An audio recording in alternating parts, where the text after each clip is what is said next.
नमस्कार बच्चों, आज हम मिले हैं और आज हम शुरू करने जा रहे हैं वनस्पति जगत का, वनस्पति विज्ञान का एक नया अध्याय, एक नया चैप्टर जो है जीव जगत का वर्गीकरण, बायोलॉजिकल क्लासिफिकेशन। मैं आपको बता दूं कि इस साल 2024 नीट में इस चैप्टर से एक ही प्रश्न आया है, लेकिन हर साल 3 से 4 प्रश्न आते ही आते हैं। ठीक है बच्चों, तो फटाफट जुड़ने शुरू हो जाइए, फटाफट क्विक, और हम बढ़ते हैं आगे। और मैं आपको बताता हूं कि आज के इस लेक्चर में हम क्या क्या पढ़ेंगे। हम पढ़ेंगे पहला टॉपिक वर्गीकरण के बारे में परिचय, वर्गीकरण तंत्र, द्विजगत वर्गीकरण, त्रिजगत वर्गीकरण, 4 जगत वर्गीकरण, 5 जगत वर्गीकरण, 6 जगत वर्गीकरण और जीवन के डोमेन्स। तो ये सारे टॉपिक्स हमें पढ़ने हैं और ये सारे टॉपिक्स आज की क्लास में कोशिश करना, आज ही आप ये याद कर लें और आपके दिमाग में बैठ जाए। गरिमा गुड मॉर्निंग बेटा, beauty Roy very good, Dilkhush Saini Dilkhush मुझे कहीं भी लिस्ट में विकास दिखाई नहीं दे रहा है, ठीक है। प्रमोद नवल, पायलेश बलोथिया वेरी गुड, राम, ठीक है। चलिए गुड मॉर्निंग बच्चों, तो बढ़ते हैं आगे। अभी हमने बस ये बताया कि आज हम क्या क्या पढ़ने वाले हैं, तो हम ये सारे टॉपिक्स पढ़ने वाले हैं और सबसे पहला जो हम टॉपिक पढ़ रहे हैं वो है वर्गीकरण। पिछला जो हमने चैप्टर पढ़ा था सजीव जगत, उसमें भी मैंने वर्गीकरण के बारे में आपको बताया था। तो अभी मैं यहाँ पर टॉपिक लिख रहा हूँ वर्गीकरण। यहाँ पर मैं इसकी परिभाषा नहीं लिखूंगा, ये मुझे आपसे सुननी है। वर्गीकरण क्या होता है? वर्गीकरण का तात्पर्य होता है कुछ लक्षणों के आधार पर जीवों को अनेक सुविधाजनक समूहों में रखना, वर्गों में बांटना वर्गीकरण कहलाता है। तो वर्गीकरण का मतलब होता है क्लासिफिकेशन।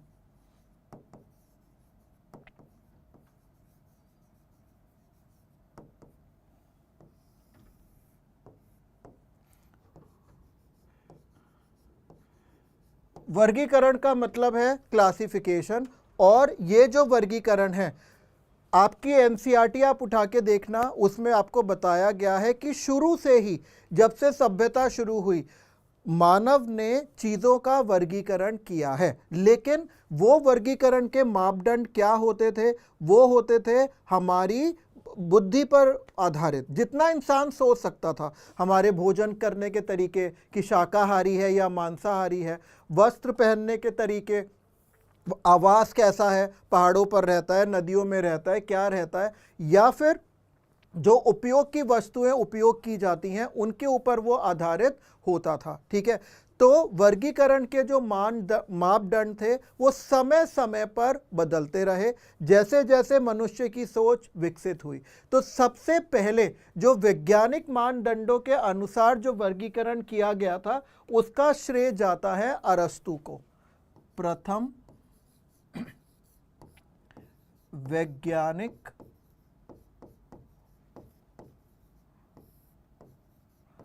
मापदंडों के अनुसार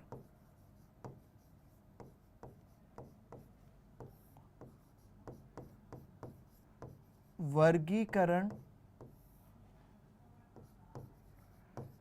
किया था। किन्होंने? अरस्तु। अरस्तु को कहते हैं एरिस्टोटल।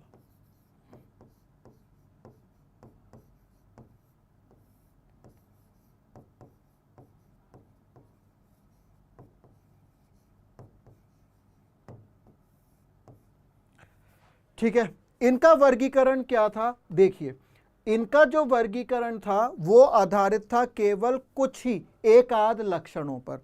इन्होंने पहले क्या किया? इन्होंने सजीवों को 2 प्रकार से विभेदित किया। सबसे पहले पादप, जिनको प्लांट्स बोला, और इनके वर्गीकरण का आधार क्या था? ये इंपॉर्टेंट है बेटा, इसका आधार था गति।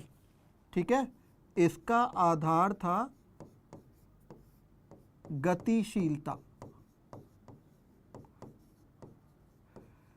जो चल नहीं सकते थे उनको उसमें रख दिया पौधों में, और जो अपनी जगह छोड़ के विस्थापित हो सकते थे, जो अपनी जगह छोड़ के चल सकते थे, उनको इन्होंने बोल दिया जंतु।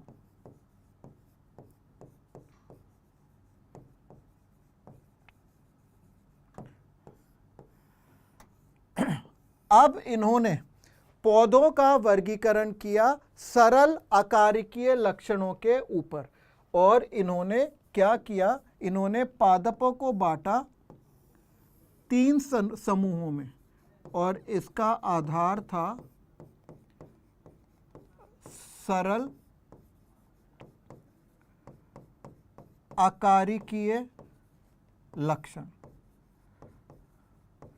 और इन्होंने 3 समूहों में बांटा। सबसे पहले जो समूह था वो किनका था, वो था शाक। शाक मतलब पत्तेदार पौधे, जिनको हम कहते हैं हर्ब्स। इसमें तना हरा होता है, पत्ते हरे होते हैं, इनकी ऊंचाई बहुत नीचे होती है। जैसे शाक में क्या क्या आ गए आपके, गोभियां आ गई, टमाटर का पौधा आ गया, ये सब शाक। दूसरे थे जिनको इन्होंने बोला झाड़ियां। इसमें मध्यम ऊंचाई के पौधे होते हैं, तने पे हल्की हल्की लकड़ी आती है, झाड़ियां, जैसे बेर की झाड़ी, जैसे करौंदे की झाड़ी, जैसे बोगनविलिया की झाड़ी। और इन झाड़ियों में कंटक भी पाए जाते हैं, कांटे भी पाए, इनको हम कहते हैं श्रब्स।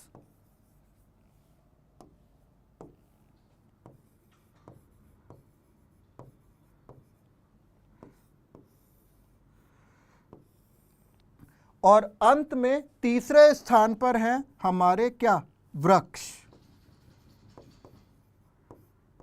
माने ट्रीज।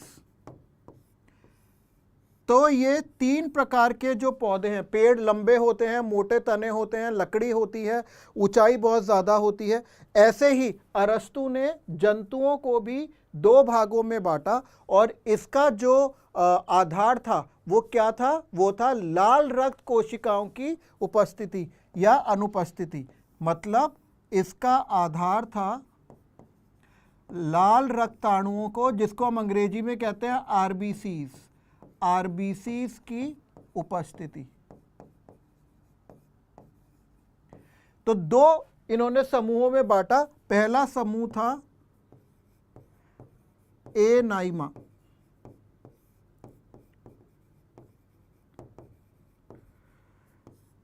एनाइमा में लाल रक्ताणु मतलब आरबीसीज अनुपस्थित थे, और दूसरा था ईनाइमा।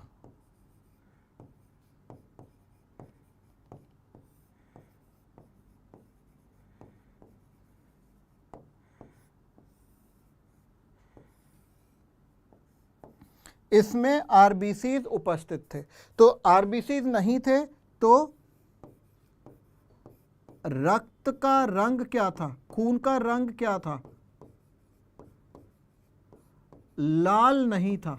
जैसे कॉकरोच हो गया, चींटी हो गए, आप मारते हो इन्हें तो लाल रंग नहीं आता, और इसमें रक्त का रंग क्या था, लाल। तो इस आधार पर तो पहला जो श्रेय जाता है वैज्ञानिक मानदंडों के अनुसार, भले ही ये बाद में माना नहीं गया था क्योंकि ये सिर्फ कुछ ही एक आधि लक्षणों पर आधारित था, लेकिन फिर भी ऐसा प्रयास सबसे पहले किसने किया था, सबसे पहला प्रयास किया था अरस्तु ने। तो आपको ये वर्गीकरण अच्छे से ध्यान होना चाहिए। अब हम चलते हैं विभिन्न वर्गीकरण तंत्रों पर।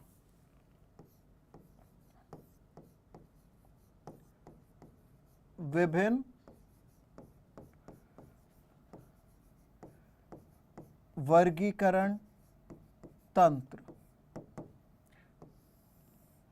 तो इसमें सबसे पहले है द्विजगत, 2 किंगडम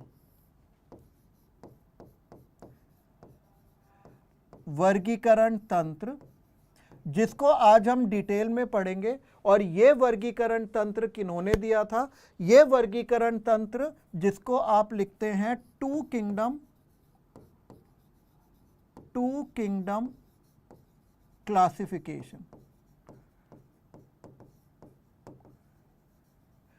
ये वर्गीकरण तंत्र देने वाले वैज्ञानिक और कोई नहीं, आपके अपने कैरोलस लीनियस थे।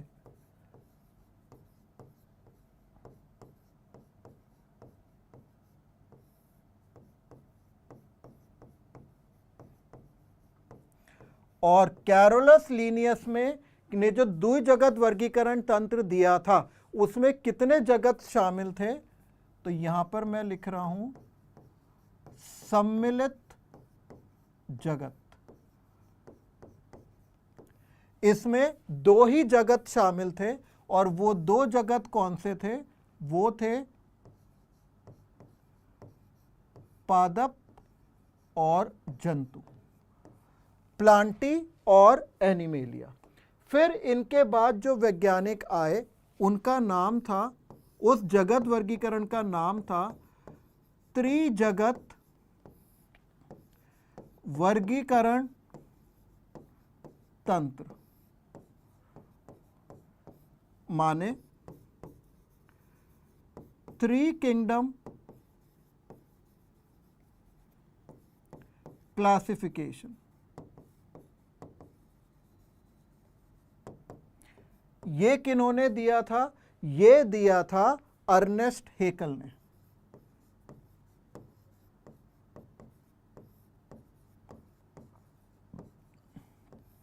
और इन्होंने क्या किया था? इन्होंने एक नया जगत खोजा जिसको नाम दिया इन्होंने प्रोटिस्टा। तो अब जो हो गए वो क्या क्या हो गए? अब हो गए प्रोटिस्टा,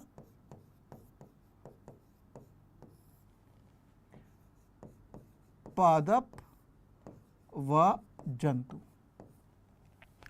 फिर इनके बाद एक और वैज्ञानिक आए, वैज्ञानिक नंबर मतलब तंत्र नंबर 3, जो था 4 जगत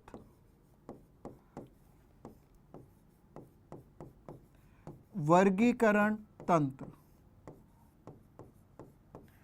माने 4 किंगडम क्लासिफिकेशन।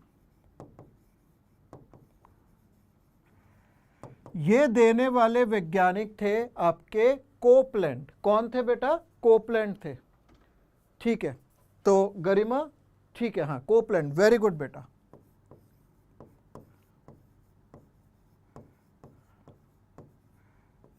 कोपलैंड, और कोपलैंड ने जीवाणुओं का एक नया वो निकाला, उसको नाम दिया मोनेरा।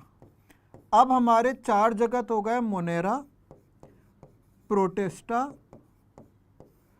पादप और जंतु।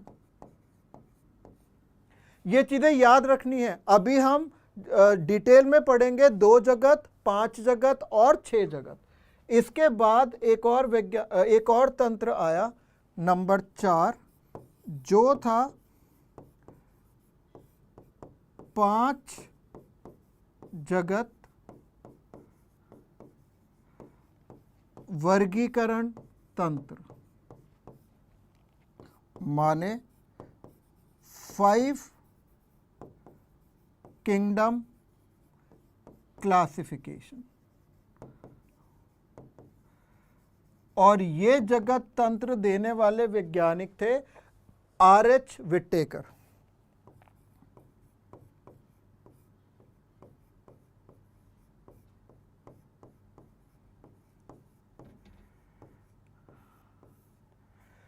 और इन्होंने क्या किया? इन्होंने कवक कैसी होती है? सफ़ेद या हल्की सी नीली या हल्की सी गुलाबी, हरी नहीं होती, क्योंकि उसमें पर्णहरिम क्लोरोफिल नहीं पाया जाता और सारे जीव जो होते हैं वो विषमपोषी होते हैं।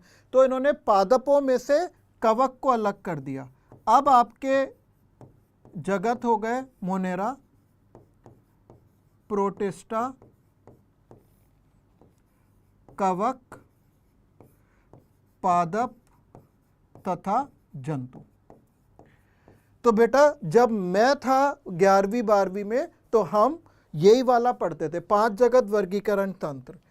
अब आता है आपका अगला और आखिरी, जो है 6 जगत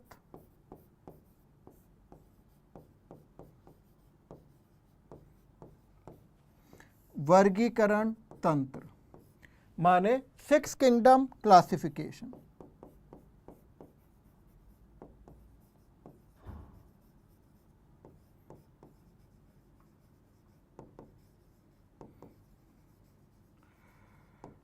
और ये जिन वैज्ञानिकों ने दिया उनका नाम था कार्ल वूस। इन्होंने क्या किया, मोनेरा जगत को 2 जगतों में तोड़ दिया। एक तो आद्य जीवाणु जिनको बोला गया आर्कीबैक्टीरिया, और यूबैक्टीरिया।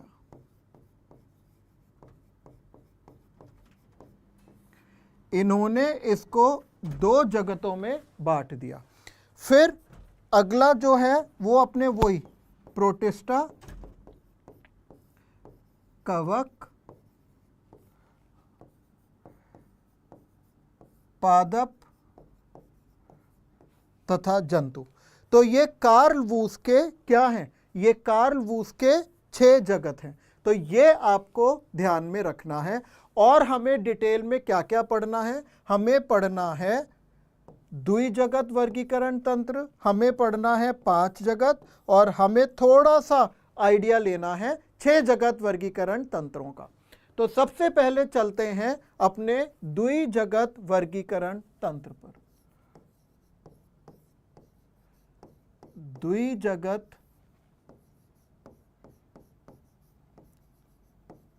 वर्गीकरण तंत्र माने 2 किंगडम क्लासिफिकेशन, और इनको देने वाले वैज्ञानिक थे कैरोलस लीनियस। Carolus Linnaeus. और जैसा कि मैंने आपको पहले चैप्टर में सजीव जगत में बताया था कि कैरोलस लीनियस को वर्गीकरण का जनक, फादर ऑफ टेक्सोनॉमी, वर्गीकी का जनक, और नामकरण का जनक, फादर ऑफ नॉमेनक्लेचर भी कहते हैं। क्यों भाई दिलखुश, समझ में आ रहा है? ब्यूटी रॉय, ठीक है, बिल्कुल एकाग्रता से सुनिए, ठीक है। तो ये अच्छा, अब द्विजगत वर्गीकरण तंत्र जो था इसके आधार क्या क्या हैं भाई? कुछ आधार होते हैं ना वर्गीकरण करने के। जैसे हम वर्गीकरण करते हैं सबसे पहले तो कि कौन से देश से है, फिर कौन से राज्य से है, कौन से शहर से है, क्या धर्म है। तो इसी तरीके से हर वर्गीकरण का कुछ ना कुछ आधार होता है, ठीक है। तो इसमें इन्होंने 2 जगत बताए, कौन कौन से, पादप और प्राणी जगत। तो पहले मैं ऐसे यहां पर लिख देता हूं, आधार मैं आपको बाद में बताऊंगा। क्रमांक संख्या, लक्षण,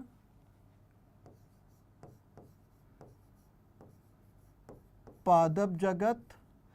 पादप जगत को अंग्रेजी में कहते हैं प्लांटी। फिर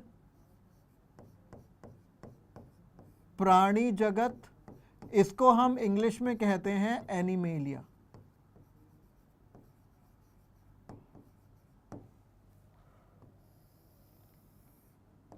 ठीक है, क्या कहते हैं हम? एनिमेलिया कहते हैं, ठीक है। तो सबसे पहले देखो, आधार हम डिस्कस करेंगे, लेकिन आपको यह पता होना चाहिए कि उन्होंने आखिर में क्या सोचा होगा, ठीक है। क्या सोचा होगा वर्गीकरण करने से पहले, जो उन्होंने इतने अच्छे से उस समय, ये मतलब कौन से सन की बात होगी, ये 1969 में, 1969 में तो 5 जगत वर्गीकरण आ गया था, तो ये 1800 से भी आसपास की बात होगी। तो सबसे पहले जो लक्षण है वो है इनकी गतिशीलता, माने लोकोमोशन, गतिशीलता। तो पौधे अपनी जगह से नहीं हट सकते हैं, लेकिन जंतु, जैसे मैं जंतु जगत में हूं तो मैं इधर उधर चल सकता हूं। दूसरा लक्षण जो है वो है कोशिका भित्ति, उपस्थित होती है या नहीं होती है। नंबर 2 है आपकी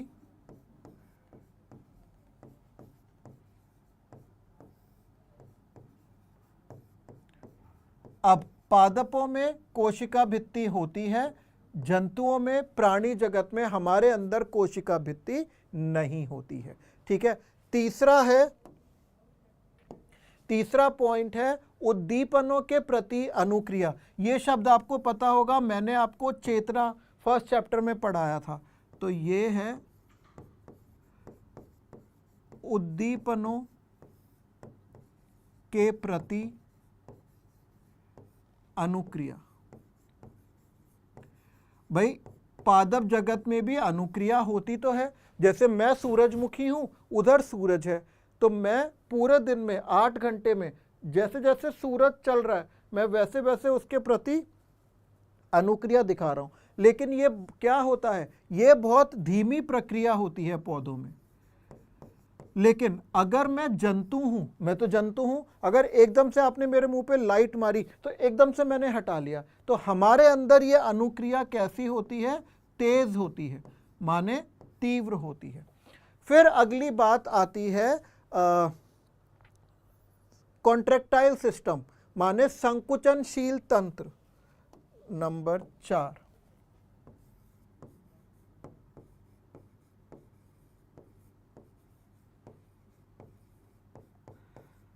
संकुचनशील तंत्र। तो ये जो हमारा संकुचनशील तंत्र है, ये पादप जगत में कॉन्ट्रैक्टाइल सिस्टम नहीं होता, लेकिन जंतु जगत में होता है। जैसे जिसको आप ऑस्मो रेगुलेशन भी कहते हैं, परासरण नियंत्रण। ठीक है। फिर अगला पॉइंट है पॉइंट नंबर 5, जो कहता है पोषण विधि।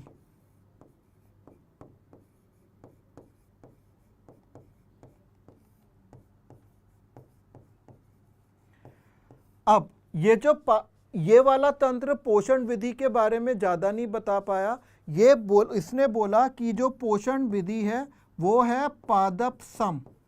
पादप सम का मतलब है पौधों के जैसी, और प्राणी जगत में इन्होंने बताया जंतु सम। जंतु सम को हम इंग्लिश में कहते हैं होलोजोइक, और इसका मतलब होता है भोजन को मुख द्वारा ग्रहण करना, मुंह में डालकर खाना, उसको होलोजोइक कहते हैं। इससे ज़्यादा ये पोषण विधि के बारे में कुछ नहीं बता पाए। ये नहीं बता पाए, वो मैं आपको लिखवाऊंगा, वो उसकी कमियां रह गई। वो ये नहीं बता पाए कि इनमें प्रकाश संश्लेषण होता है कि नहीं। ठीक है। अगला पॉइंट, अब पादप जगत में कौन कौन रखा गया, तो नंबर 6 और आखिरी पॉइंट है सम्मिलित जीव। तो कैरोलस लीनियस के अनुसार इसमें जीवाणु भी थे और इसमें कवक भी थे। जीवाणु भी थे, कवक भी थे। फिर इसमें थे शैवाल, इसमें थे ब्रायोफाइटा या ब्रायोफाइट, इसमें थे टेरिडोफाइट,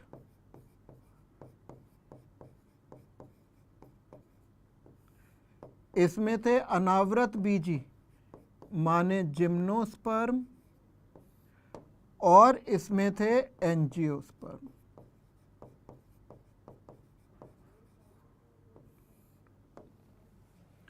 समझ में आया? तो लगभग सारे जीव तो पादपों में थे। जंतुओं में से थे सिर्फ 3 चीजें। सबसे पहले थी प्रोटोजोआ, प्रोटोजोआ जिसको अभी प्रोटिस्टा में रखा हुआ है, प्रोटोजोआ, और इनवर्टिब्रेट्स और वर्टिब्रेट्स माने अकशेरुकी और कशेरुकी।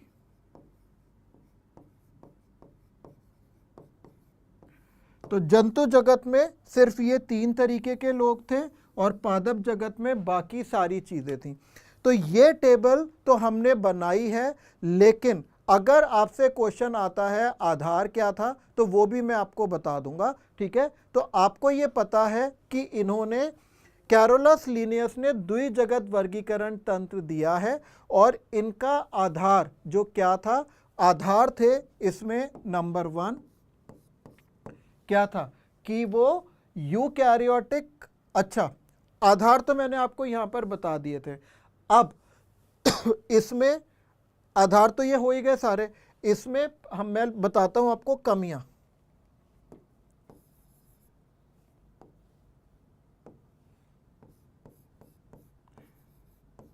इस वर्गीकरण तंत्र की कमियां।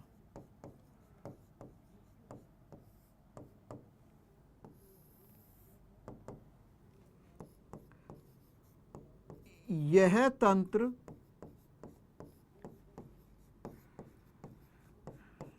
निम्नलिखित में विभेदन करने में असमर्थ रहा। किस किस में? तो नंबर ए है यूकैरियोट्स और प्रोकैरियोट्स में। प्रोकैरियोट्स को हिंदी में कहते हैं असीम केंद्र की और यूकैरियोट्स को कहते हैं ससीम केंद्र की। तो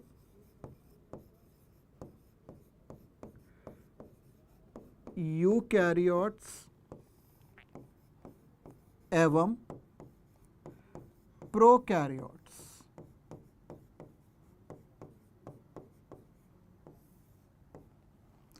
नंबर 2, आप बताएंगे कोई बच्चों, जल्दी बताओ और क्या होना चाहिए? दूसरा है एक कोशिकीय और बहुकोशिकीय जीव।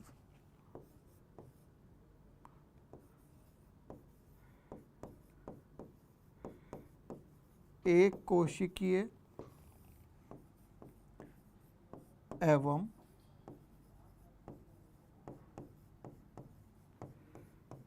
बहुकोशिकीय जीव। और तीसरा क्या है? प्रकाश संश्लेषी तथा अप्रकाश संश्लेषी जीव।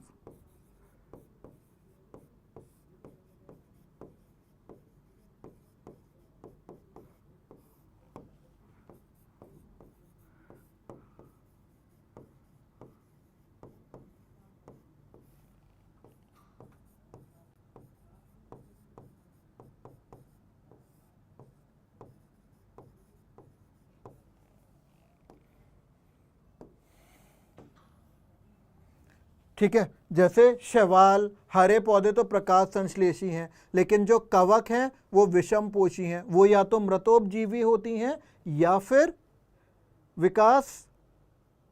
बेटा बहुत पिटाई होगी, है ना? तुम इतनी देर में तुमने क्लास ज्वाइन करी है, बाकी सारे बच्चे पहले से ही आए हैं। मैं आज फ़ोन करूंगा पक्के से और तुमसे बात करूंगा, ठीक है? ये सब नहीं चलेगा।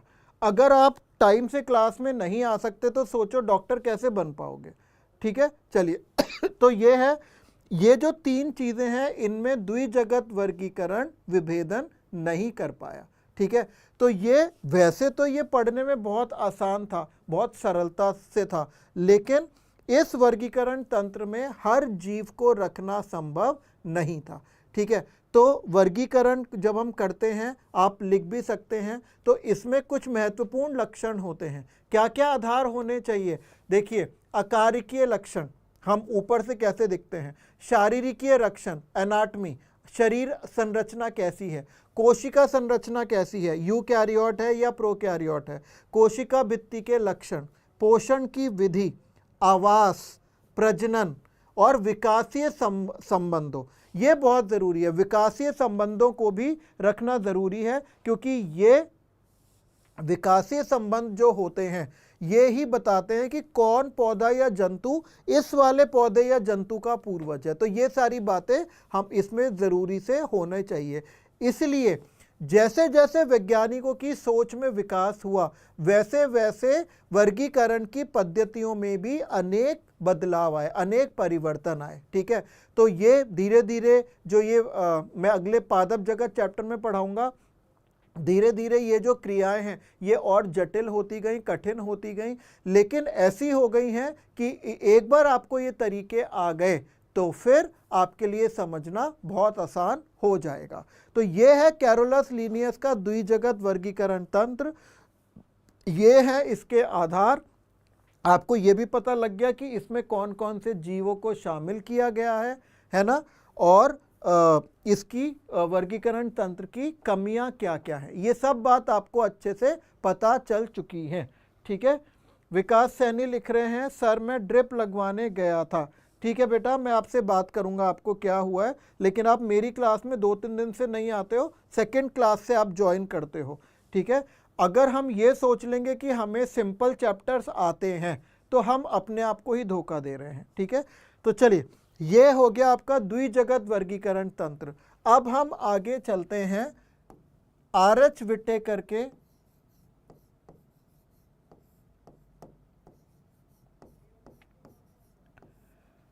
पांच जगत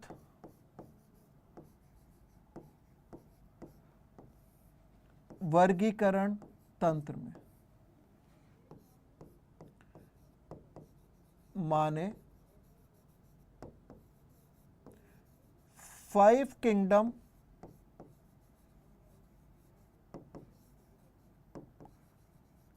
क्लासिफिकेशन सिस्टम।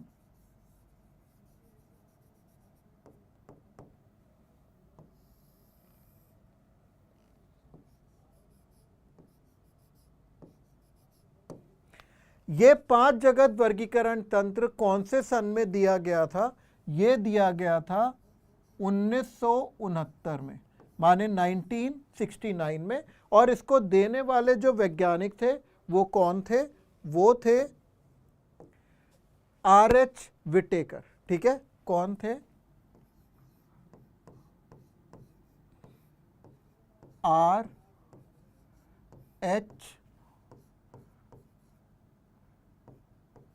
विटेकर। अब ये मैं आपको पीछे बता चुका हूं कि इसमें 5 जगत आए थे। कौन कौन से? मोनेरा, प्रोटिस्टा, कवक, पादप और प्राणी यानी कि जंतु। इनके वर्गीकरण का आधार क्या था? क्या क्या थे?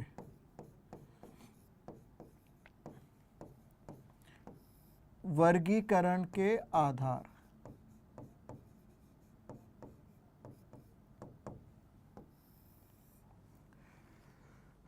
देखिए नंबर 1, सबसे पहले कोशिका संरचना।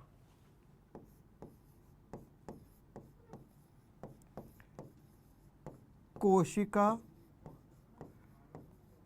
संरचना माने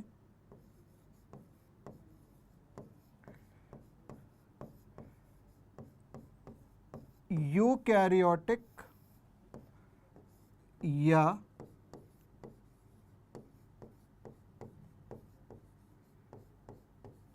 प्रोकैरियोटिक,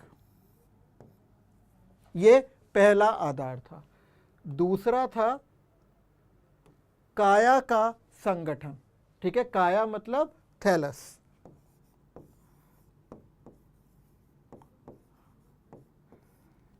काया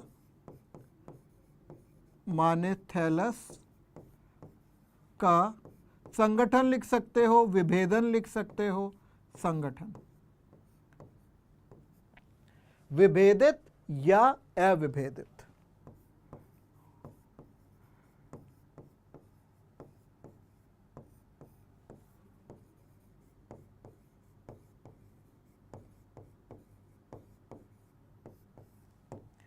ठीक है, तीसरा क्या था?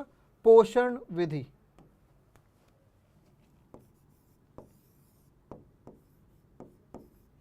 ये कमी थी ना द्विजगत वर्गीकरण तंत्र की, तो वो यहां आके पूरी हो गई। पोषण विधि माने वो खुद प्रकाश संश्लेषण से भोजन का निर्माण करते हैं, माने स्वपोषी या परपोषी।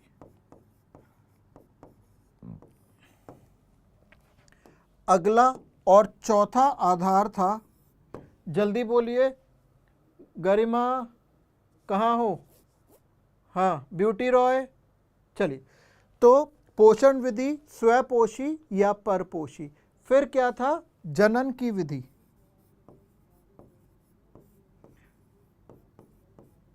जनन की विधि। जनन की विधि में क्या हो सकता है, अलैंगिक या लैंगिक।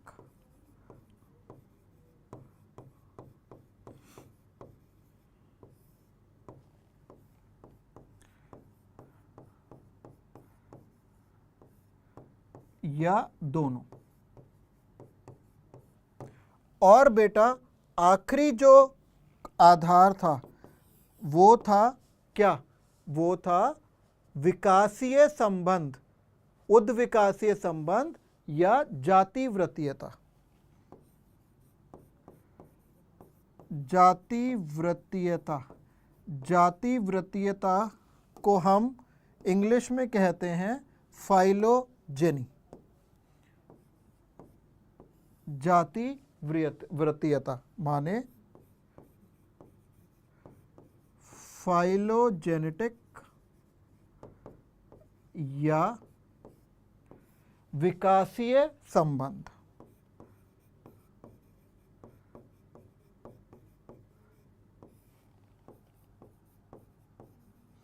विकासीय संबंध को आप लिख सकते हैं इवोल्यूशनरी रिलेशनशिप्स।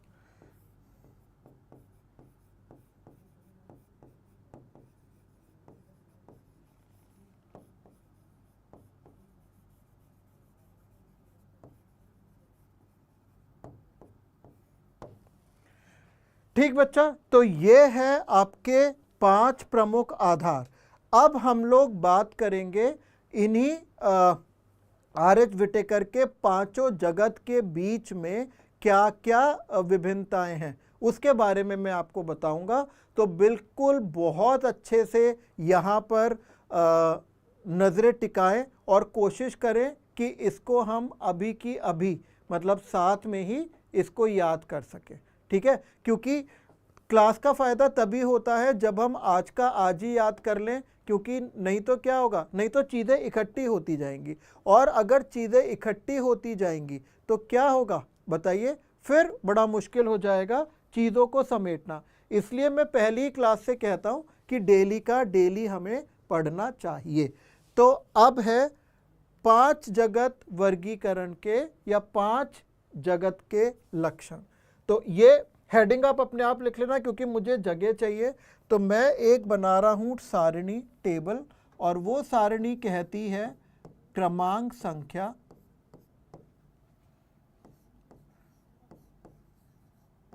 लक्षण, मोनेरा,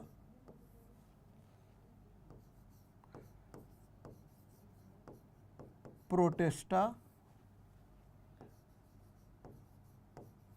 कवक, पादप और जंतु।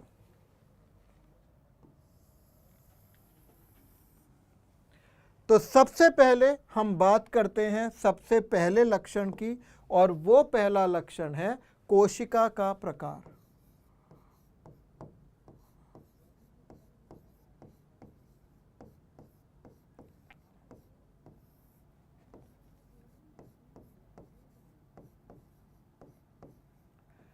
बेटा जो मुनेरा होते हैं, मुनेरा में जीवाणु आते हैं, तो ये जो मुनेरा होता है ये है प्रोकैरियोटिक। लेकिन प्रोटिस्टा से लेकर जंतु तक सारे के सारे क्या हैं, सारे के सारे हैं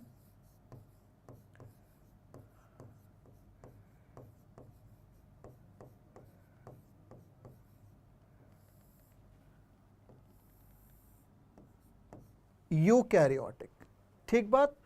अब बात करते हैं दूसरे पॉइंट की। ये कहता है कि काया की संरचना कैसी है। ठीक है, काया की संरचना कैसी है। तो काया की संरचना से पहले हम एक और पॉइंट लिख सकते हैं। यहाँ पर हम लिख सकते हैं एक कोशिकीय या बहुकोशिकीय।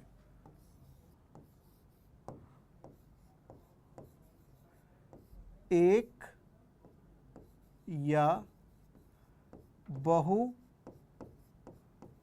कोशिकीय।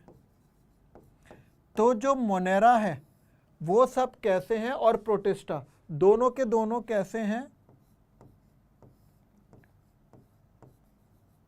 एक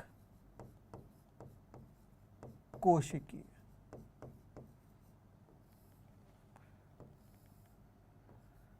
दोनों। लेकिन जो कवक है वो बहुकोशिकीय है। कवक, पादप और जंतु बहु कोशिकीय हैं, लेकिन कवकों में एक अपवाद है। बताओ सबसे ऊपर किसका नाम आ रहा है? दिलकुश। दिलकुश, कवक क्या सारी बहुकोशिकीय हैं? इसका अपवाद है यीस्ट। यीस्ट एकमात्र कवक है जो एक कोशिकीय है। ठीक है, चलिए अब बात करते हैं पॉइंट नंबर 3 की, जो कहता है क्या? काया संरचना।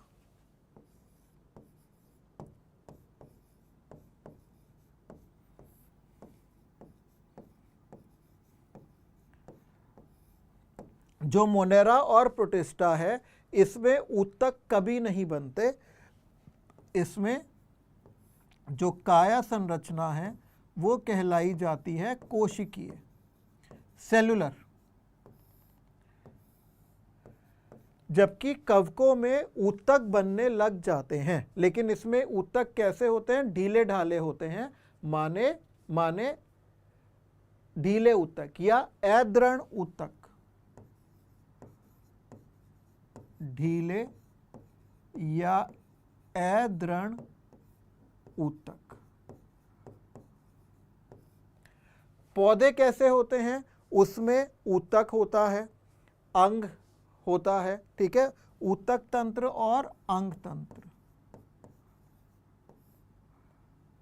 ऊतक या अंग, ऊतक या अंग, ऑर्गन्स। लेकिन जंतुओं में ऊतक भी वाले भी होते हैं, अंग वाले भी होते हैं और अंग तंत्र वाले भी होते हैं। ऊतक, अंग,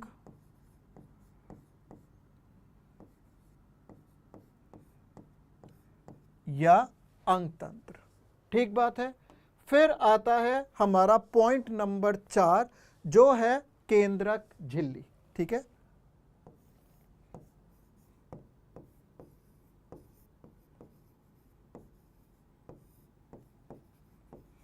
अब आपको तो वैसे भी पता है कि जो प्रोकैरियोट्स होते हैं उसमें केंद्रक झिल्ली नहीं पाई जाती। ठीक है, बाकी प्रोटिस्टा में भी होती है, कवक यूकैरियोट है, पादप भी है और जंतु भी है। तो ये बहुत आसान हो गया, याद करना भी आसान हो गया। और बच्चों मैं सबके नाम देख के बता रहा हूँ कि अब आपको ये टेबल की तरह आप याद करोगे ना तो याद भी जल्दी हो जाएगी, टाइम भी कम खर्च होगा और आपके नोट्स भी अच्छे बन जाएंगे। ठीक है, अब नेक्स्ट पॉइंट है हमारा नंबर 5,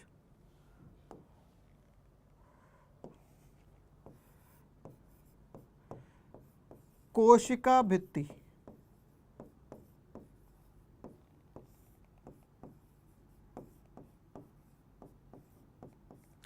अब पहली बात तो क्या मोनेरा में कोशिका भित्ति होती है? बिल्कुल होती है। प्रोटिस्टा में होती है लेकिन कुछ में होती है। क्या कवकों में होती है? बिल्कुल होती है। क्या पौधों में होती है? एकदम होती है। और जंतुओं में नहीं होती है। क्या? नहीं होती है। अब कोशिका भित्ति, दूसरा पॉइंट, मोनेरा में क्या सेलुलोज की बनी होती है? तो सेल्यूलोज रहित, सेलुलोज की नहीं होती।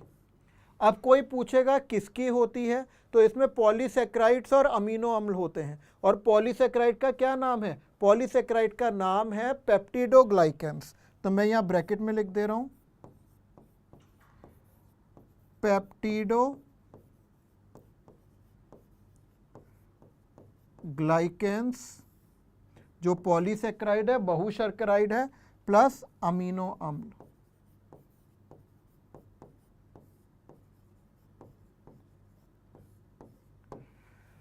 प्रोटिस्टा में कुछ में तो ये सेलुलोज की बनी होती है और कुछ में सिलिका की बनी होती है। तो यहां पर हम लिख देते हैं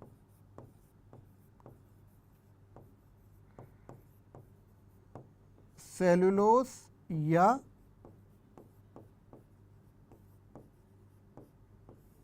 सिलिका। कवक में ये किसकी बनी होती है? सेलुलोज की नहीं होती। ठीक है, तो पहले तो मैं लिख रहा हूं सेल्यूलोज रहित। रहित मतलब सेलुलोज अनुपस्थित। और किसकी बनी होती है? काइटिन। काइटिन द्वारा निर्मित। और पौधों में तो आपको पता है, आपने बहुत डिटेल में पढ़ा है कि सेलुलोज युक्त होती है। ठीक है, तो यहां पर मैं लिख रहा हूं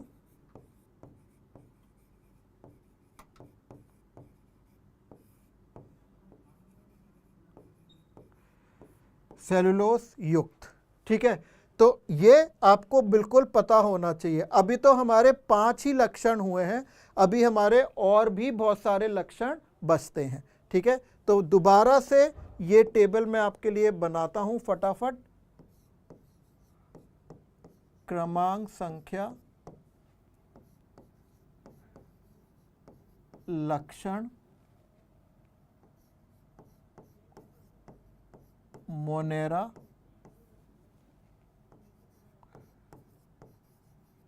प्रोटिस्टा, कवक, पादप और जंतु। तो 5 लक्षण हमने पीछे पढ़े हैं और 5 ही लक्षण हम अभी 5 या 6 जो भी होंगे वो हम अभी आगे पढ़ेंगे। तो हमारा छठा लक्षण क्या है? हमारे देखो कौन कौन से हो गए। कोशिका का प्रकार, एक कोशिकीय या बहुकोशिकीय, काया संरचना, केंद्रक झिल्ली और कोशिका भित्ति। अब बात करते हैं इनकी जनन की विधि की। तो नंबर 6, प्रजनन विधि। इसमें मैं 3 पॉइंट्स बना लेता हूं। तो मोनेरा माने जीवाणुओं में, यहां पर मैं लिख रहा हूं सबसे पहले कायिक जनन, दूसरा मैं लिख रहा हूं अलैंगिक जनन,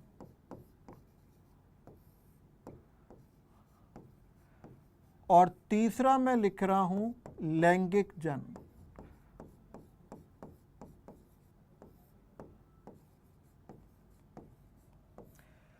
क्या मोनेरा में कायिक जनन होता है? बिल्कुल होता है। और किस विधि के द्वारा होता है? द्विविभाजन माने बाइनरी फिशन। तो यहां मैंने लिख दिया द्विविभाजन। क्या अलैंगिक जनन होता है? बिल्कुल होता है। और ये किससे होता है? बीजाणु जनन।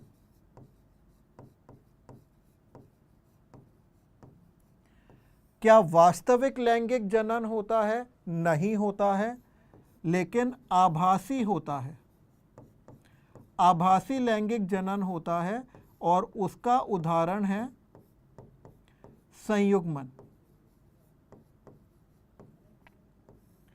बेटा इसी पाठ में हम आगे संयुग्मन को डिटेल में पढ़ेंगे। अगर आप एनसीईआरटी देखते हो तो एनसीईआरटी में सिर्फ प्रजनन की विधि में मोनेरा में संयुग्मन दिया हुआ है। ठीक है, अब बात करते हैं प्रोटिस्टा में।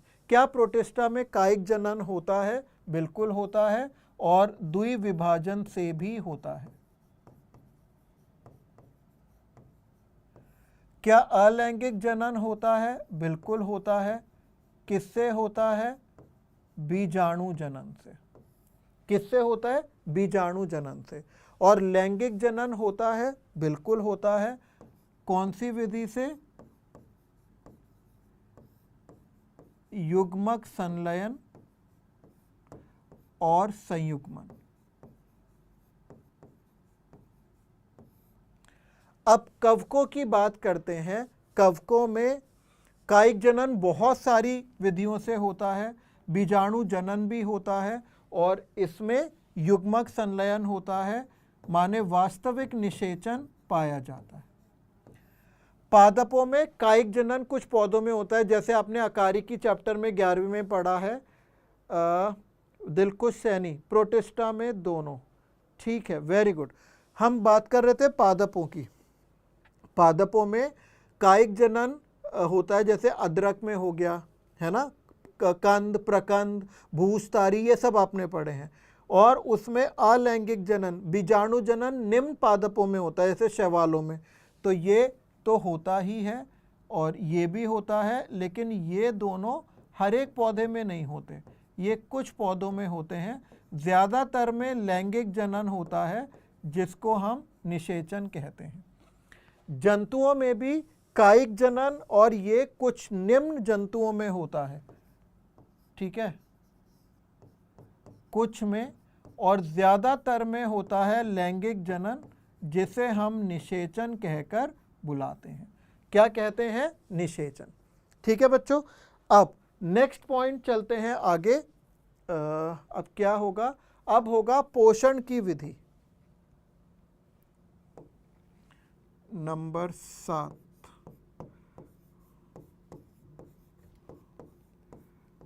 पोषण की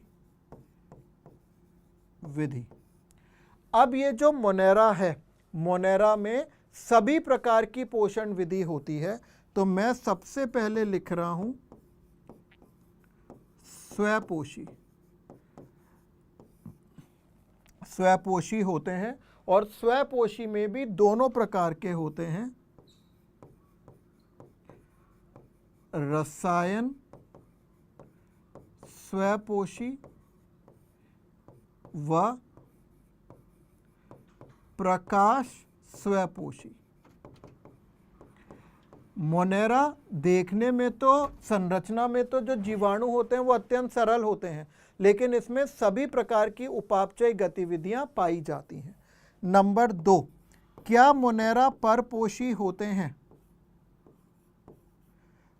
परपोषिता का मतलब होता है दूसरे जीवों पर भोजन की निर्भरता, और जीवाणु तीनों तरीके की परपोषिता दर्शाते हैं।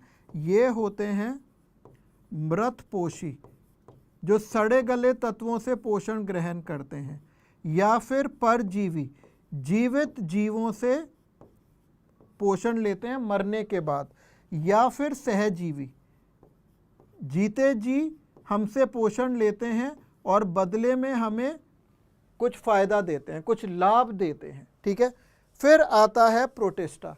क्या प्रोटिस्टा स्वपोषी होता है?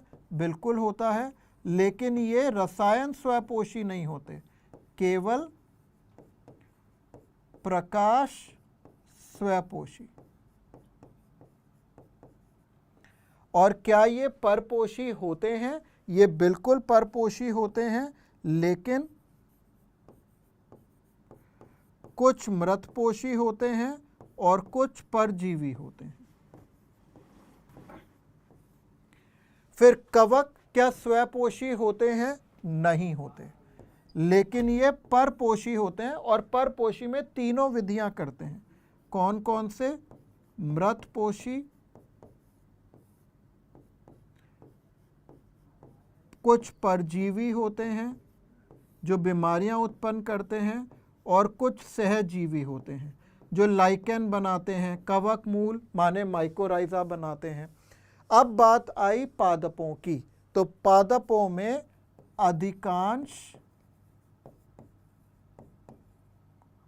अधिकांशतः कैसे होते हैं? प्रकाश स्वपोषी। परपोषी कुछ होते हैं, तो यहां पर लिखने की जरूरत नहीं है, आगे जब हम पढ़ाएंगे तब आपको बता देंगे। ठीक है बच्चों, जैसे आपको पता है कुछ कीट भक्षी पौधे होते हैं, जैसे घटपर्ण, निपेंथिस, है ना, ड्रोसेरा, सनड्यू। कुछ होते हैं परजीवी पौधे, जैसे अमरबेल, जिसको हम कहते हैं कस्क्यूटा रिफ्लेक्सा आदि।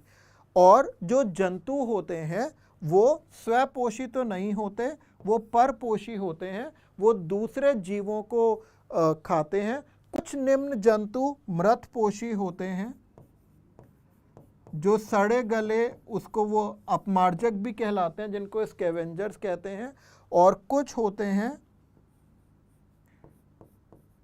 प्राणी, कुछ नहीं ज़्यादातर प्राणी समभोजी, माने होलोजोइक, माने होलोजोइक। और ये जीव कैसे होते हैं?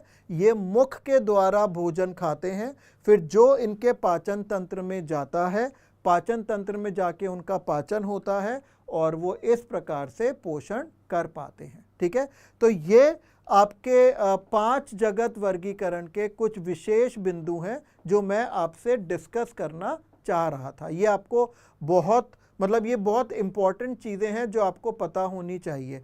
तो इसी के बेसिस पर जब हम मोनेरा, प्रोटिस्टा, कवक, पादप और ये सब पढ़ेंगे तब आपको उनके ये लक्षण पहले से पता होने चाहिए। क्या बोलो, समझ में आ रही हैं चीज़ें? नहीं आ रही हैं? आ रही हैं समझ में? तो सारे बच्चे यस लिख दीजिए। ठीक है, अब हम बात करेंगे इनके 5 जगत के और भी कुछ लक्षणों की। जैसे मैं आपको बता देता हूं कि 5 जगत वर्गीकरण से पहले जब हम बात करते हैं, अच्छा पहले तो आप बताओ इसके 5 जगत वर्गीकरण के मेन आधार क्या हैं? वो मैंने आपको बता दिया है। कोशिका की संरचना है, कोशिका का प्रकार है कि यूकैरियोटिक है या प्रोकैरियोटिक है, शारीरिक संरचना है मतलब काया का संगठन है, विभेदित है या अविभेदित है, पोषण की विधि है, ठीक है, प्रजनन की वृद्धि है और जाति वृत्तीयता है। तो ये 5 लक्षण हैं जो आपको आने चाहिए। आपको पता है 5 जगत वर्गीकरण से पहले, 5 जगत वर्गीकरण से पहले क्या था? इससे पहले पादप जगत में जीवाणु रखे थे, ये मैंने आपको यहाँ पर बताया है। द्वि जगत में जीवाणु यहाँ पर रखे थे, नीलहरित शैवाल यहाँ पर थे क्योंकि वो जीवाणु जैसे होते हैं, कवक यहाँ पर है, मॉस हैं, फर्न है मतलब एल्गी, ब्रायोफाइटा, टेरिडोफाइटा, जिम्नोस्पर्म और एंजियोस्पर्म। जबकि जंतु जगत में सिर्फ प्रोटोजोआ थे और ये सब थे। ठीक है, तो इस वाले तंत्र में बहुत सारे झोल थे। यहाँ पर क्लेमाइडोमोनास और स्पाइरोगायरा ये शैवाल में रखे गए थे, जबकि अब हमें पता चला है कि क्लेमाइडोमोनास एक प्रोटिस्ट है। तो ये सारी चीज़ें सही हुई किसके बाद? ये सारी चीज़ें धीरे धीरे ठीक हुई हैं आपके 5 जगत वर्गीकरण से। जो ये सारे के सारे लक्षण जो हैं ये आपको अच्छे से याद करने हैं। ठीक है, जल्दी बोलो बेटा, याद करना ताकि आपको आसानी रहे। ठीक है, अब मैंने आपको ये भी बता दिया कि द्वि जगत वर्गीकरण की क्या क्या हानियां थी। ठीक है, अच्छा फिर इन्होंने जो कवकों को बाहर निकाला RH विटेकर ने पौधों से, वो क्यों निकाला? क्योंकि कोशिका भित्ति का संगठन ही अलग था। फंजाई में, कवक में काइटिन की बनी होती है जबकि पादपों में सेलुलोज की बनी होती है। और सबसे बड़ा अंतर, आप मशरूम खाते हो जो कवक है, तो मशरूम सफ़ेद रंग की होती है जबकि पौधे हरे रंग के होते हैं। तो भोजन बनाने के तरीके में ही अलग है। आपको पता है क्लेमाइडोमोनास और क्लोरेला को पहले कहाँ रखा गया था? शैवाल में मतलब पादप जगत में, लेकिन बाद में पता चला कि क्लेमाइडोमोनास तो प्रोटिस्ट है, तो 5 जगत वर्गीकरण में हटा के उसको वहाँ से प्रोटिस्ट में रखा गया। ठीक है, क्योंकि वो एक कोशिकीय वो था। ठीक, अच्छा फिर क्या हुआ? बहुत सारे जो ये पुराने तंत्र थे ना, इसमें बहुत दूर दूर के संबंधों वालों को एक साथ रखा गया। लेकिन 5 जगत वर्गीकरण का ये फायदा हुआ कि इसने उन सब के सभी लक्षणों को देखा और उसमें उन्होंने जाति वृत्तीयता, ये आधुनिक तंत्र, जाति वृत्तीयता मतलब फाइलोजेनी माने उद्विकासीय संबंधों को भी इसने पूरा का पूरा वो दिया, क्या कहते हैं, इम्पोर्टेंस, महत्व दी। और फिर इनको अलग अलग श्रेणियों में सही तरीके से बांटा गया। और अभी भी वर्गीकरण तंत्र पर कोई ना कोई रिसर्च चलती ही रहती है। ना सिर्फ आकारिकीय, कायिक या प्रजनन संबंधी समानताओं को अब ध्यान दिया जाता है, बल्कि जाति वृत्तीयता या विकासीय संबंधों पर हमारा आधुनिक वर्गीकरण तंत्र जो है वो निर्भर करता है। जल्दी बोलिए हाँ या ना। तो क्या चीज़ नई ऐड हुई है? जाति वृत्तीयता। अब ये तो सिस्टम ऐसा चलता रहा। इसके बाद एनसीईआरटी ने तो खाली ये लिखकर छोड़ दिया है कि 6 जगत वर्गीकरण तंत्र आया, लेकिन वो क्या था ये मुझे आपको बताना है, क्योंकि इन्होंने 6 जगतों में बांटा तो सही, लेकिन उसके साथ साथ इन्होंने क्या दिया वो बहुत इंपॉर्टेंट है। जल्दी बोलो इन्होंने क्या दिया, जल्दी बोलिए बेटा, मैं आपका वेट कर रहा हूं कि 6 जगत वर्गीकरण वाले वैज्ञानिकों ने ऐसी क्या चीज दी जो कि बहुत इंपॉर्टेंट थी। मैं वेट कर रहा हूं।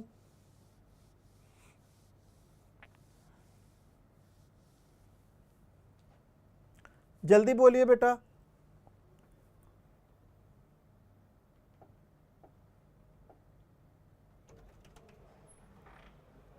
इन्होंने दिया डोमेन सिस्टम।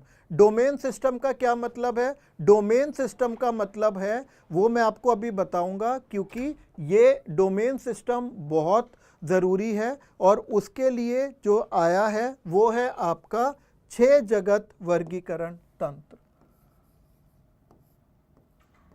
6 जगत वर्गीकरण तंत्र माने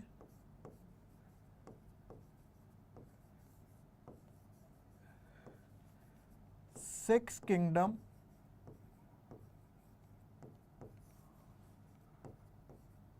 क्लासिफिकेशन।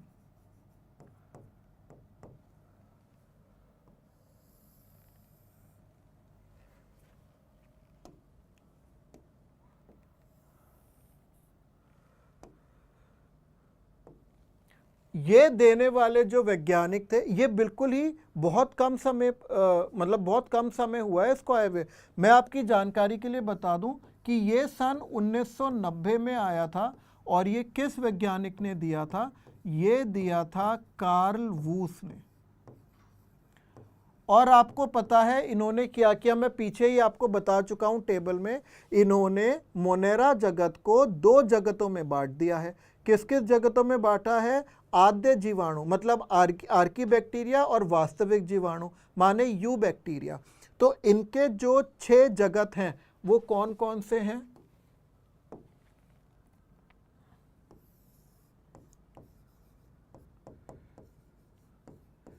जो 6 जगत हैं वो हैं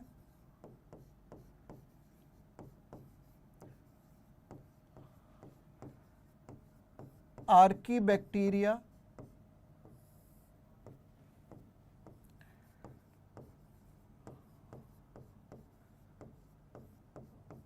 यू बैक्टीरिया, प्रोटिस्टा, कवक, पादप मतलब प्लांटी, और प्राणी या जंतु माने एनिमेलियम। तो इन 6 जगतों में बांटा है और ये बहुत इंपॉर्टेंट है जो मैं लिखने जा रहा हूं, और मैं आपको आज हल्का सा समझाऊंगा और फिर वो जब कोशिका जीवन की इकाई चैप्टर पढ़ेंगे तो उसमें मैं आपको बताऊंगा। विकास सैनी वेरी गुड। 3 डोमेन पद्धति, दिलकुश सैनी मोनेरा के भाग किए, वेरी गुड। ब्यूटी रॉय लिख रही हैं सर ये तो बहुत अच्छी चीज़ आप बता रहे हो, थैंक यू ब्यूटी रॉय।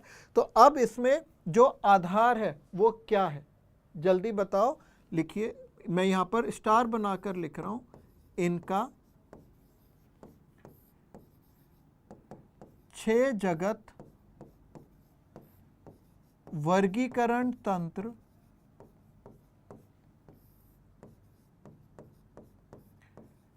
जीवाणुओं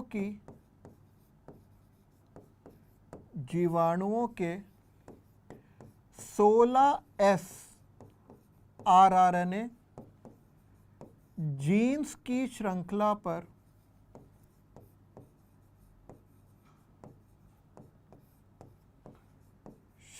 पर आधारित था। ये बहुत इंपॉर्टेंट है और मैं ज़रा आपको बता दूं ये 16S rRNA जीन्स क्या होते हैं। जीवाणुओं में ये राइबोसोम हैं, जीवाणुओं में किस प्रकार के राइबोसोम पाए जाते हैं? 70S, ये आपको पता है। और उसमें 2 उप इकाइयाँ होती हैं, एक बड़ी उप इकाई, एक छोटी उप इकाई।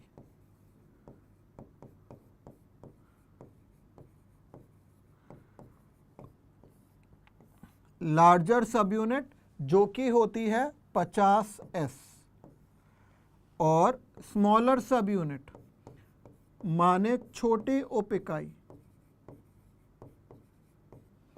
ये होती है 30S।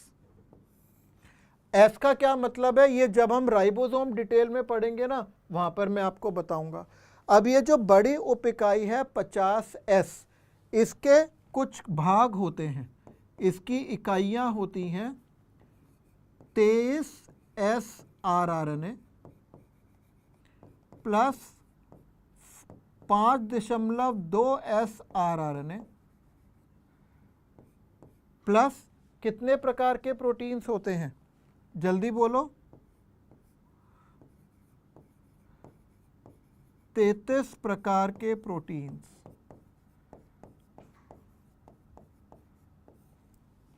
और छोटी उप इकाई के भाग होते हैं 16S rRNA प्लस 21 प्रकार के प्रोटीन्स।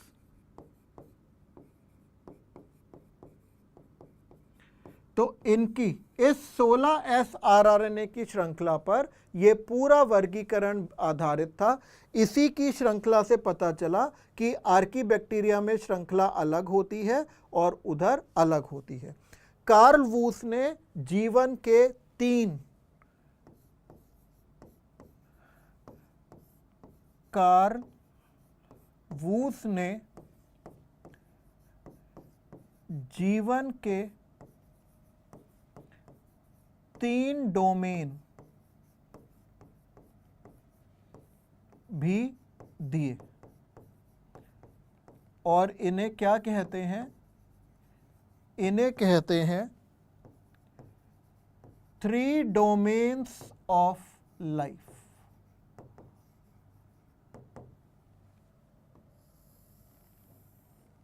क्या कहते हैं? 3 डोमेन्स ऑफ लाइफ। और उसमें इन्होंने क्या किया?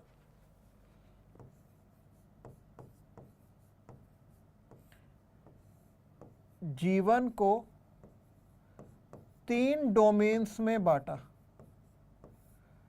और वो डोमेन्स क्या क्या थे? पहला डोमेन था आर्की,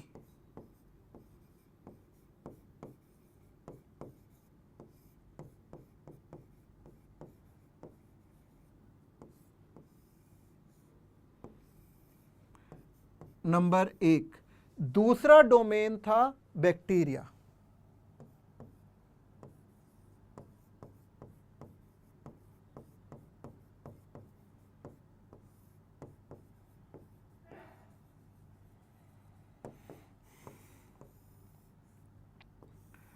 और तीसरा और आखिरी डोमेन था यूकैरिया।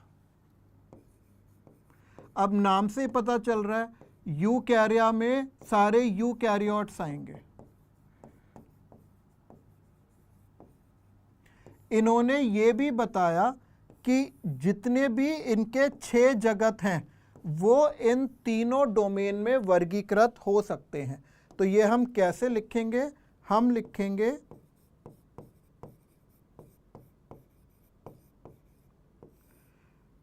सम्मिलित जगत। तो आर्की में कौन सा जगत आएगा? एक ही। कौन सा? आर्कीबैक्टीरिया।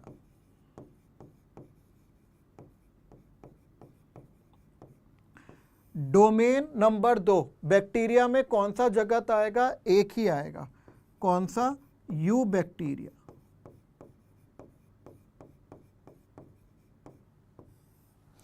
और यूकैरियोट्स में बाकी बचे हुए 4 जगत आएंगे। कौन कौन से? प्रोटिस्टा, कवक, पादप और जंतु। ठीक, एक और चीज है जो मैं चाहता हूं कि आप लिख लो, और वो है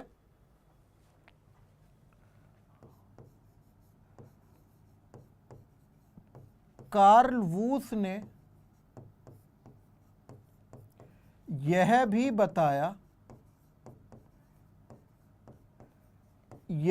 बताया कि सभी सजीवों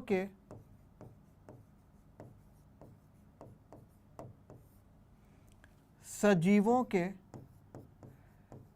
एक ही पूर्वज होते हैं।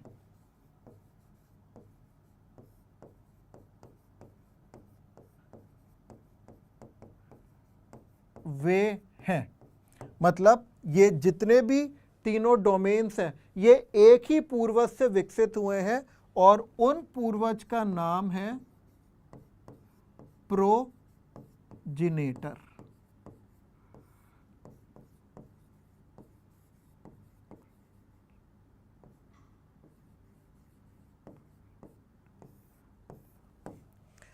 तो इसी के साथ आज हमने अपने सारे के सारे ये जो हैं वो तंत्र पढ़ लिए हैं। सारे के सारे हमने तंत्र पढ़ लिए हैं। एक बार मैं देख लेता हूं क्या कुछ बचा तो नहीं है। हमने परिचय पढ़ लिया है, वर्गीकरण तंत्र पढ़ लिए हैं, द्विजगत वर्गीकरण कैरोलस लिनियस, त्रिजगत अर्नेस्ट हेकल, चार जगत कोपलैंड, पंच जगत वर्गीकरण आर.एच. विटेकर, छह जगत वर्गीकरण कार्ल वूस, और जीवन के डोमेन्स, ये सब हमने पढ़ लिए हैं। जितना हमने सोचा था उतना हमने आज कंप्लीट कर लिया है। अब मैंने आपके लिए एक क्वेश्चन निकाल के रखा है। वो क्वेश्चन आप पहले मैं आपको बताऊंगा और आप मुझे उसका आंसर करेंगे। आप मुझे वो आंसर करेंगे। तो ये है 5 जगत वर्गीकरण के अनुसार निम्नलिखित जीव कितने वर्गों में रखे गए हैं, कितने जगतों में पूछना चाह रहा हूं। तो अब मैं आपको बता दूं इसका आंसर कैसे करेंगे। क्लेमाइडोमोनास को हमने किस में रखा है 5 जगत में, प्रोटिस्टा, तो मैंने यहां लिख दिया प्रोटिस्टा। यीस्ट है कवक जगत में। डाई एटम्स किस में है, प्रोटिस्टा में, तो मैं दोबारा नहीं लिख रहा हूं क्योंकि प्रोटिस्टा मैंने लिख दिया है। वॉल्वॉक्स है हरित शैवाल माने पादप जगत, ठीक है। जीवाणु है मोनेरा, जीवाणु है मोनेरा में। विषाणु किसी भी जगत में नहीं है। माइकोप्लाज्मा जीवाणु जैसे हैं मोनेरा में आते हैं, तो एक बार मैं मोनेरा लिख चुका हूं तो दोबारा नहीं लिखूंगा। पीपल पादप जगत में आता है। तो टोटल कितने जगत हैं, 1 2 3 4, कितने जगत हैं बेटा, 4 जगत हैं। तो इसका सही आंसर हो गया 4। तो 4 जगत में रखा गया है। इस तरह के क्वेश्चन बहुत पूछे जा सकते हैं।